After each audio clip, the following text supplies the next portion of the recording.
అందరికీ నమస్కారం. Science society YouTube channel వాళ్ళం ఈరోజు millet chai and snacks hub early morning ఎలా జరుగుతుంది ఏంటి, ఈ మిల్లెట్ చాయ్ తాగడం వల్ల ఏమేమి ఉపయోగాలని మనము కస్టమర్స్ని అడిగి తెలుసుకున్నాం. ఇక్కడ కస్టమర్స్ అయితే ఉన్నారు.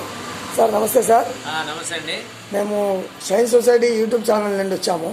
సో ఇక్కడ టీ ఎలా ఉంది ఏంటి, మీరు ఈ మిల్లెట్ చాయ్ తాగడం వల్ల పబ్లిక్ ఎటువంటి లాభాలు ఉన్నాయనేది కాస్త చెప్పండి సార్. అంటే మేము దాదాపు 2 మాసాల నుంచి ఈ మిల్లెట్స్ చాయ్ దగ్గరకు వచ్చి తాగుతున్నాము.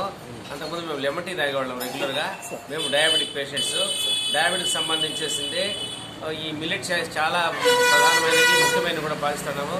ఎందుకంటే ఇవి మనకు చాయ్ రూపంలోనూ బిస్కెట్ రూపంలో లభిస్తాయి.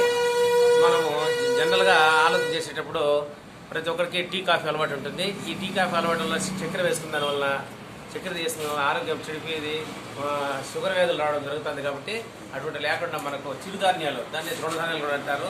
మనకు మంత్రి సత్యనారాయణ రాజు గారేమి, తర్వాత